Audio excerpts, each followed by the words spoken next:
오늘 우리 묵상할 말씀은 잠언입니다. 잠언 제10장 1절부터 17절입니다. 구약성경 920페이지에 있네요.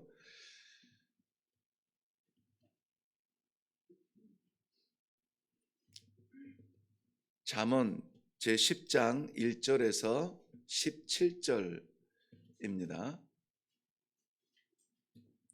찾으셨으면 우리 한 목소리로 같이 읽도록 하겠습니다. 시작. 솔로몬의 잠언이라. 지혜로운 아들은 아비를 기쁘게 하거니와 미련한 아들은 어미의 근심이니라. 불의의 재물은 무익하여도 공의는 죽음에서 건지느니라. 여호와께서 의인의 영혼은 줄이지 않게 하시나 악인의 소욕은 물리치시느니라. 손을 게으르게 놀리는 자는 가난하게 되고 손이 부지런한 자는 부하게 되느니라. 여름에 거두는 자는 지혜로운 아들이나 추수 때에 자는 자는 부끄러움을 끼치는 아들이니라. 의인의 머리에는 복이 임하나 악인의 입은 독을 머금느니라. 의인을 기념할 때에는 칭찬하거니와 악인의 이름은 썩게 되느니라. 마음이 지혜로운 자는 계명을 받거니와 입이 미련한 자는 멸망하리라. 바른 길로 행하는 자는 걸음이 평안하려니와 굽은 길로 행하는 자는 드러나리라. 눈짓하는 자는 근심을 끼치고 입이 미련한 자는 멸망하느니라. 의인의 입은 생명의 샘이라도 악인의 입은 독을 머금었느니라. 미움은 다툼을 일으켜도 사랑은 모든 허물을 가리느니라. 명철한 자의 입술에는 지혜가 있어도 지혜 없는 자의 등을 위하여는 채찍이 있느니라. 지혜로운 자는 지식을 간직하거니와 미련한 자의 입은 멸망에 가까우니라. 부자의 재물은 그의 견고한 성이요 가난한 자의 궁핍은 그의 멸망이니라. 의인의 수고는 생명에 이르고 악인의 소득은 죄에 이르느니라. 훈계를 지키는 자는 생명길로 행하여도 징계를 버리는 자는 그릇 가느니라. 아멘. 우리 함께 기도하겠습니다. 주밖에 없습니다. 주님이 계시면 좋은 것이 아니라 주밖에 없어도 좋습니다. 분명한 우리의 신앙을 아침에 찬양으로 고백하게 하시니 이 찬양 받으시고 우리의 머리끝부터 발끝까지 예수 그리스도로 채워지는 성도의 축복을 누리게 하여 주시옵소서. 이 시간에도 저희가 분주히 뛰었던 우리의 삶을 내려놓고 말씀의 거울 앞에 서기를 원합니다. 아버지께서 오늘도 인도하실 귀한 생명의 길을 열어주시어서 그 길 걷게 하여 주시옵소서. 인도하여 주실 줄로 믿사옵고 예수님의 이름으로 기도하옵나이다. 아멘. 네, 우리 금요일에 하박국 선지서를 묵상하고 토요일 아마 묵상하시던 분들은 하박국서를 마쳤을 줄로 믿고요. 오늘 갑자기 이 잠언으로 움직였습니다. 그리고 잠언도 1장부터가 아니라 10장부터 이렇게 묵상하게 되네요. 저는 이런 갑작스러운 도전이 긴장하게 하고 또 우리들에게 기대하지 않았던 말씀을 주시는 듯 하여서 너무나 참 감사하고 귀한 은혜의 시간이 될 줄로 믿습니다. 잠언은 31장까지 돼 있는데 잠언은 제가 이제까지 계속 그렇게 해오지는 못했지만은 젊었을 때에 젊었을 때 그리고 선교지에 가서 우리의 아이들 주일학교가 없는 그런 데에서 가정 예배로 아이들의 신앙을 붙들어야만 하는 그런 상황에서는 그저 매일 오늘이 1일이면 1장, 2일이면 2장, 그래서 하다 보니 31장까지 되어 있어서 아이들과 매일 한 장씩을 아침에 묵상했던 그러한 좋은 교사와 같은 책으로 우리 가정에도 이렇게 권유의 말씀을 드리고 싶습니다. 잠언은 크게 세 부분으로 나뉘어져 있는데요. 1장에서 9장까지는 내 아들아 이렇게 부르게 되는데요. 여호와를 경외함이 지식의 근본이라는 그러한 첫 지혜를 주시고, 그 지혜를 누구에게 말하냐면 내 아들아 이렇게 말함으로 지혜의 왕 솔로몬이라고 하는 그 왕이 아들과 같은 젊은 세대들이 그 시대를 살아갈 수 있는 하늘의 지혜를 1장부터 9장까지 이야기해 주고 있어요. 그런데 여호와를 경외하는 것이 지식의 근본이라고 말씀하는, 지혜의 근본이라고 말씀하고는, 그리고 바로 이어서 뭐라고 하냐면 8절 1장인데요. 안 가셔도 됩니다. 제가 말씀해 드릴게요. 8절 7절에 여호와를 경외하는 것이 지식의 근본이거늘 미련한 자는 지혜와 훈계를 멸시하느니라. 그리고 8절에 이 말씀과 함께 9장까지 그 교훈을 이야기합니다. 8절 내 아들아 내 아비의 훈계를 들으며 내 어미의 법을 떠나지 말라. 그리고 9장까지 젊은이들이 그 시대를 살아가야 되는 지혜를 말합니다. 그리고 오늘 우리가 열게 된 10장부터 29장까지는 일반적인 백성들, 모든 백성들이 받아야 될 그 지혜를 말씀해 주고 있는데요. 오늘은 1절의 첫 교훈을 이렇게 말하고 있습니다. 10장 1절 솔로몬의 잠언이라 지혜로운 아들은 아비를 기쁘게 하거니와 미련한 아들은 어미의 근심이니라. 지혜로운 아들이라 했지만 10장부터 우리가 내용을 보면은 보편적인 백성들이 받아야 되는 그러한 지혜의 말씀들이 계속 기록되어져 있습니다. 그렇다면은 1장부터 9장까지도 지혜요, 10장부터 29장까지도 지혜인데 젊은이들에게 권면하는 지혜나 모든 백성들에게 권면하는 지혜는 똑같습니다. 뭐냐면 부모와의 관계입니다. 부모와의 관계에서 부모의 기쁨을 위해서 자녀들이 힘써야 될 것이 지혜의 첫발이라 이렇게 말하고 있습니다. 그러므로 지혜는 머리에 담겨져 있는 것이 아니라 사회생활, 사회 구조 가운데 가장 먼저 만나는 사회, 그리고 가장 먼저 만나는 인간관계가 누구냐면은 사실은 부모예요. 우리가 태어나는 것도 부모를 통해서 태어나게 되고, 태어나서 또 사회를 배우는 것도 부모의 품에서 사회를 배우게 됩니다. 그러므로 우리에게 허락하여 주신 오늘 하루의 삶이 세상에서 살아가는 삶이라면은 가장 가까운 부모의 기쁨이 되어야 된다라는 것입니다. 부모의 기쁨은 어떤 자녀일까요? 효도하는 자녀일까요?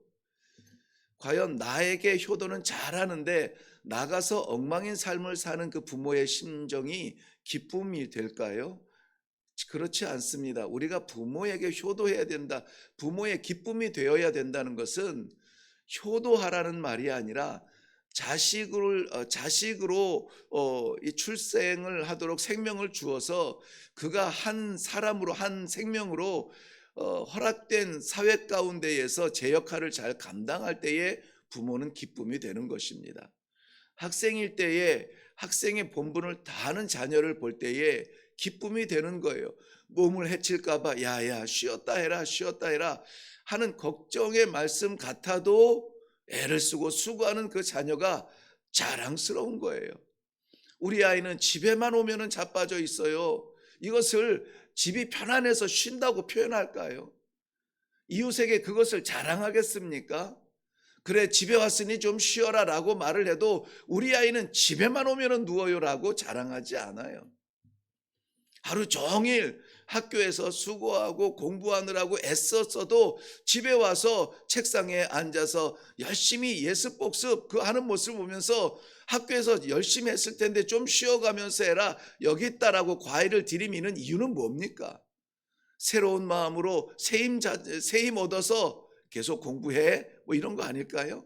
그러므로 학생은 자기의 본분을 다하고 사회인으로서 본분을 다하고 군인으로서 본분을 다하고 우리 기독교 우리 성도의 가정에서는 성도로서의 직분을 다하고 이런 모습을 볼 때에 부모의 기쁨이 된다는 것입니다. 그러므로 우리 이 자문에 가득 담겨져 있는 것은 결국은 무엇이냐? 우리의 역할이 어디에 있는가? 그 역할에 가까이 갈수록 하나님도 기뻐하시고 부모님도 기뻐하시고 우리 삶의 질은 좋아질 것이라고 하는 것입니다. 위장되고 변장하는 것은 잠깐은 속일 수 있지만 오래가지 못해요. 하나님께서 이 자문을 통해서 우리에게 허락하여 주신 지식은 잠시 모면하는 지식이 아니라 우리에게 영원한 존귀함을 받는 지혜의 말씀을 담고 있다는 사실을 아셔야 됩니다. 그렇다면은 우리가 부모 앞에 살아가듯이 살아갈 수 있도록 이렇게 지혜의 첫걸음을 열게 하셨다면은 부모님이 안 계신 분들은 어떻게 할까요? 먼저 가신 부모님들에 대하여서는 우리가 어떻게 해야 됩니까? 우리가 부모된 입장에서 나머지 삶을 살아가야 된다는 것입니다. 근데 우리의 부모님이 저는 가끔 이런 생각을 해요. 지금 내가 하고 있는 이 모습, 지금 걷고 있는 이 길을 우리 할아버지가 우리 아버지가 보시겠지. 저에게는 중학교 고등학교 다닐 때 좀 독특한 습관이 있었는데요. 뭐냐면은 물론 자부심도 있었지만은 그 교복을 입고 다니잖아요. 그런데 조금 이렇게 앞번호 말고 뒷자리에 앉아서 이렇게 같은 반이라도 남자들은 세계가 좀 나눠지거든요. 그 앞에 좀 작은 아이들과 뒤에 좀 등치가 있는 아이들이 괜히 뭐 형님 같은 역할을 하고 막 그래요. 그래서 힘자랑도 하고 그러는데 좀 힘이 있고 뭐 그런 친구들은 이상하게 교복도 단추 하나 이렇게 좀 풀르고 다니고 말이죠. 여기 그 남자들 교복은 동복에는 이 호크라고 이렇게 거는 게 있는데 당연히 풀고 단추도 이렇게 하나 정도 이렇게 풀고 다녔고 가방끈이 있는데 희한하게 가방을 옆구리에 이렇게 차고 다니고 모자도 이렇게 딱 바로 쓰면은 좋은데 삐딱하게 한다든지 앞에 중자 고자 이 교패를 가리도록 이렇게 눌러서 이렇게 있고 막 그러면서 이제 좀 건들거리면서 걸어가면은 쟤 힘께나 쓰나 보다. 쟤 우리 학교 짱이야 뭐 이렇게 하고 다니는데 저는 그러지 않았어요. 이 중자 고자가 이렇게 좀 똑바로 설 수 있도록 심지어는 이 모자가 자꾸 주저앉을 때 왜 이야기를 하는지 모르겠는데 이 주저앉을 때 이거를 세우는 방법이 뭐냐면 설탕물을 먹이면은 얘가 이렇게 딱 서요. 설탕물을 먹이면 걔가 굳으면서 얘가 딱 서요. 모르셨죠? 네. 아무튼 네 그래서 설탕물을 먹여서 이렇게 딱 세워놓고 그리고 교복도 저는 이 풀러본 적이 없어요. 이 호크까지 딱 채우고 그렇다고 맞고 다니지는 않았거든요. 네 그런데 그러고 이제 교복을 이렇게 정갈하게 입고 구김이 없이 입고 가방은 항상 손에 들고 가슴을 펴고 그리고 이렇게 뚜벅뚜벅 걷는 걸 그렇게 습관을 들였어요. 왜 그러냐면 어, 물론 자부심도 있었는데요. 할아버지가 나를 보신다는 생각이었어요. 저희 할아버지가 4학년 때 돌아가셨는데 3학년 여름 돌아가셨는데요. 저희가 할아버지 사랑을 굉장히 많이 받고 그저 세상에 나를 다 받아주시는 나만의 동굴이었어요. 나만의 숨을 곳이고 나만의 그야말로 어린 마음에 나만의 천국이었고 나만의 아랫목이었어요. 할아버지가 시골에 사셨는데 큰 농사를 하셨거든요. 그 당시는 뭐 이렇게 돈이 막 많거나 그러질 않았는지 모르겠는데 농사를 지으면 비료를 뿌리는 비료푸대가 있잖아요. 전 지금도 생각이 나는데 그 누런 비료푸대 지금은 뭐 이렇게 그 플라스틱 종류로 하는지 모르겠지만은 누런 종이었어요. 종이백에 비료푸대인데 그것을 비료를 뿌리고 나면은 버리지 않고 태우지 않고 꼭 이렇게 모아놨어요. 그것도 창고에 모아놓는 것이 아니라 안방에 이렇게 드르륵 열면은 그 조금 광 같은 곳이 있거든요. 광 같은 곳에다가 그것을 모아 놓으셨어요. 그리고는 가끔 시골에 한참 가면은 물론 협동조합에서 물건을 팔기도 합니다마는 가끔 이렇게 아이스 깨끼 하면서 이렇게 자전거에 이렇게 싣고 다니는 분이 오고 엿장수가 지나가 리아카에다가 엿을 하면서 뭐 병도 내놓으라 그러고 뭣도 내놓으라고 하는 그런 장수가 나요. 그러면은 벌써 마을에 들리면은 제가 막 달려가서 "이리 오세요, 이리 오세요." 하면서 그냥 무작정 데려가요. 어디로 데려가냐면 할아버지의 그 집으로 데려가요.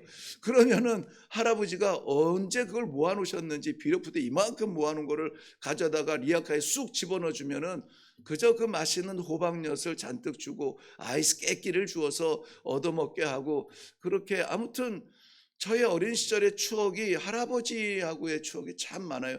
그런데 그 할아버지가 돌아가신 거예요. 그 할아버지가 돌아가셨어요. 정말 그 성남에, 그러니까 군산에 사시다가 성남에 이사 오셔서 성남에서 돌아가셨는데, 그 장지가 의정부 친화 포천의 장지인데요. 그 당시에 그 시골길 막 이런 길을 그 버스, 장례 버스를 타고 가면서 3학년, 음 3학년이에요. 정말 그 '인생이 뭐냐.' 창밖을 보면서 '인생이 뭐냐. 영원히 머무는 게 아니구나.' 그때는 이 관이 이 장례차 그 뒷자리에 이렇게 불룩 올라와서 뒤에서 이렇게 집어넣거든요. 그 바로 옆에 계시는 할아버지가 이제는 볼 수 없다는 게 정말 믿겨지지 않으면서 눈물을 흘리면서 깨달았어요. 그런데 아버님이 그 가족끼리 모여서 예배하시면서 "할아버지가 하나님 나라에서 우리를 다 지켜보고 계시는 거 알지?" 그렇게 위로 예배를 드리는 것이 제 뇌리에 새겨졌어요. 그래서 어디를 가도 할아버지가 나를 보고 하나님이 나를 보고 계셔. 그래야 되는데 할아버지가 나를 보고 계셔. 할아버지. 그러니까 길거리를 걸을 때도 털럭털럭 이렇게 걸을 수가 없는 거예요. 할아버지, 나 중학생입니다. 할아버지, 나 고등학생입니다. 이러면서 이렇게 뚜벅뚜벅 잘 걷는 그러한 생각을 하고 살았어요. 지금 안 계셔요. 물론 안 계셔요. 아버지도 안 계셔요. 저는 목회를 하면서 선교를 하면서 어렵고 힘들 때 아버지는 이렇게 어떻게 하셨을까 하면서 저의 사역을 이렇게 보시는 듯한 마음으로 살아요. 여기에 계시는 어르신들도 부모님들 먼저 다 가셨겠지만은 그러나 우리를 보고 계신다는 생각으로 부끄럽지 않게 자랑스럽게 기쁨이 되도록 그렇게 삶을 살아가셔야 될 줄로 믿습니다. 두 번째 지혜는 재물에 관해서 이야기해 주고 있습니다. 지혜에 관하여서는 어리석은 자의 재물에 관하여서는 어리석은 자와 또 지혜로운 자의 재물을 말합니다. 어리석은 자는 재물을 위해서 삽니다. 재물을 얻으려고 살죠. 지혜로운 사람은 재물을 수단으로 삽니다. 어떻게 쓸 것인가를 마음에 새기면서 재물을 대하게 된다는 것이죠. 그러므로 하나님께서는 이 지혜로운 사람의 재물을 막을 이유가 없습니다. 어떻게 쓸 것인가, 거룩하고 선한 그러한 일에 쓰기 위하여서 애쓰고 수고하는 그러한 모습을 보면서 하나님께서 그의 창고를 마르지 아니하게 하겠다 약속해 주시는 것입니다. 그 다음에 6절부터 11절 말씀에는 두 세계에 대한 지혜인데요. 의인과 악인에 대한 지혜입니다. 간단하게 설명을 드리면 의인은 그 머리에 복이 있다 하고 악인은 그 입에 독이 있다 이렇게 말합니다. 뭐 몸은 상하여도 머리가 살아 있으면은 우리가 존재할 수 있는 것처럼 머리라고 하는 것은 생명 전체를 말하는 거예요. 우리 이 육체 가운데 한 부분을 말하는 것이 아니라 생명 전체를 말하고 있습니다. 그러므로 의인은 삶 그리고 그 생명 전체에 복이 있다 이렇게 말씀하고 있는데요. 악인은 어떻습니까?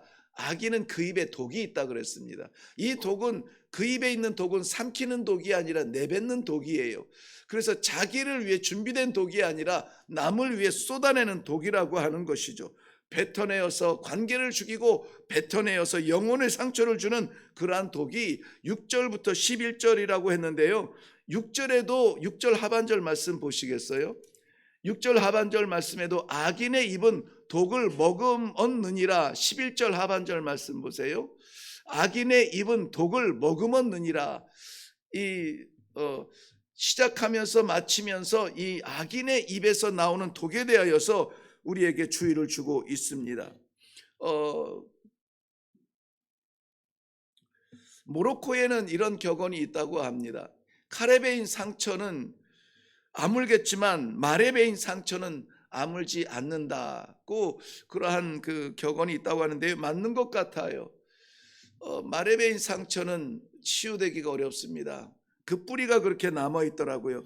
그래서 이 탈무드에는 말에 대하여서 이렇게 세 가지, 우리의 말이 황금의 말이 되도록 세 가지 문이 있다고 합니다. 이 문을 열고 나아가서 말을 하라는 것인데요. 뭐라고 말하냐면은, 내가 지금 하는 이 말이 꼭 필요한 말이냐, 꼭 필요한 말이냐, 아니면은 한번 뱉어놓고 공중에 사라질 말이냐, 꼭 필요한 말인가 하는 것을 그 문을 열라는 것입니다. 그리고 두 번째는, 내가 지금 하는 이 말은 진실한 말이냐, 진실한 말이냐. 그리고 세 번째는, 내 말이 친절한 말이냐, 친절한 내 말로 인하여서 위로를 받는 그러한 도움이 되는 말인가 하는 이 세 가지 문을 열고 나가는 말은 황금 문을 열고 나간다, 이렇게 표현을 했습니다. 가끔 가다 보면은 뒤끝 없는 분들이 있어요.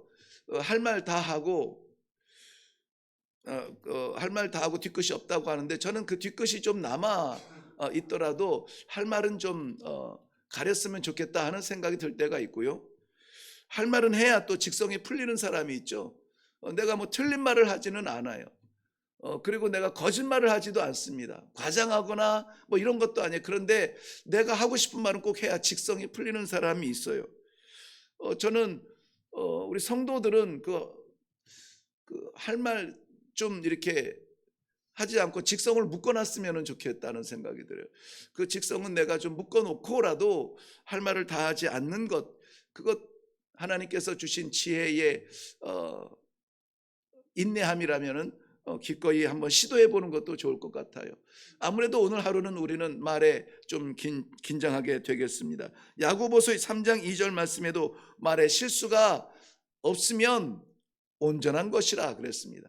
말에 실수가 없으면 잘하는 것이다, 이게 아니라, 말에 실수가 없으면 지혜로운 것이다가 아니라 온전한 것, perfection, 완전하다는 것이에요.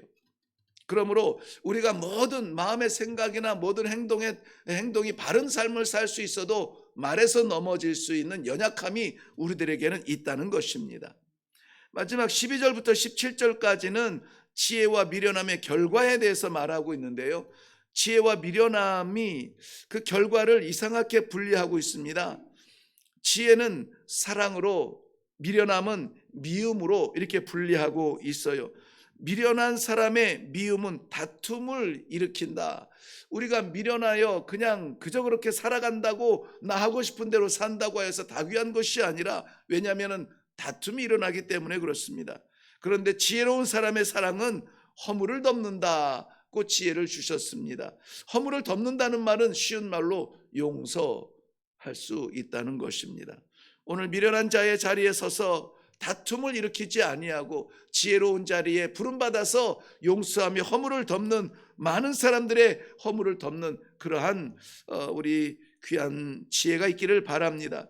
우리는 이 아침에 이런 질문을 좀 할 수 있겠어요. 내가 가는 자리마다 다툼이 일어나는가, 문제가 생기는가, 아니면 문제가 보이는가, 아니면 허물을 덮고 화목하게 되는 일에 내가 쓰임 받고 있는가 하는 것을 질문하면서, 그러지 못하였거든 오늘 하루는 그렇게 사용하여 주시옵소서. 내 작은 입에서 나가는 것이 사람에게 위로가 되고 생명을 살리는 일로 쓰임 받게 하여 주시옵소서. 진실한 말로 이 진리를 증거하는 그러한 일에 쓰임 받게 하여 주옵소서.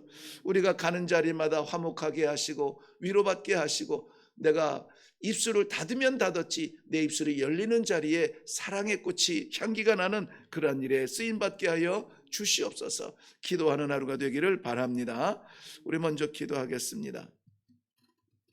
아버지 하나님께서 저희들에게 동일한 하루를 주셨는데 이 하루를 마칠 때에 우리는 후회된 하루가 될 것이냐, 찬송의 하루가 될 것이냐, 오늘 저희들에게 지혜의 말씀을 주심을 감사합니다. 온전하고 완전한 지혜로 나아갈 엄두가 나지 아니하지만 아버지 이 아침에 기도할 때에 그저 말씀하여 주옵소서 순종하며 나아가서 쓰임받는 귀한 성도가 되겠습니다. 내 것을 채우지는 못할지라도 아버지의 마음을 기쁘시게 하며 우리 하나님 나라를 채우는 귀한 생명길로 걷게 하여 주시옵소서. 감사드리며 예수님의 이름으로 기도하옵나이다. 아멘. 네, 부모와의 관계 첫 번째 지혜였고 우리 이 잠언 전체의 지혜였습니다. 그리고 그 지혜로운 자의 재물에 대해서도 여러분 그 부요와 궁핍을 뒷부분에 나오기는 합니다만은 부요하다는 것이 부끄러운 것은 아니에요. 그거는 오해하면은 안 됩니다. 수고와 땀 흘려서 하나님께서 보답으로 주신 그 부요함은 우리에게는 얼마나 큰 영광인지 몰라요. 게으른 자의 궁핍은 우리가 긍휼한 마음으로 바라볼지언정 그것 또한 선한 것은 아닙니다. 그러므로 우리는 끊임없이 기도해야 될 것은 하늘 창고 열어 하나님 땀 흘리는 만큼 수고한 대로 얻게 하여 주시옵시고 선하게 사용하여 주옵소서. 반드시 우리는 이것에 대한 기도가 있어야 되겠습니다. 부모님과의 관계에 나를 바라보시는 아버지 기쁘게 하는 삶이 되게 하여 주옵소서. 이 재물을 위해서 살지 아니하고 재물이 목적이 아니라 재물을 수단으로 하여서 하나님 선한 일에 쓸 수 있는 그러한 재물을 부어 주시옵소서. 우리가 머리에 복을 받아서 우리의 생명 자체가 하나님 앞에 기쁨이 되게 하여 주시고 우리 입에 독에 요소가 있거든 뽑아주시고 우리의 입을 통하여서 우리의 말을 통하여서 생명의 복음이 증거되는 하루가 되게 하여 주시옵소서.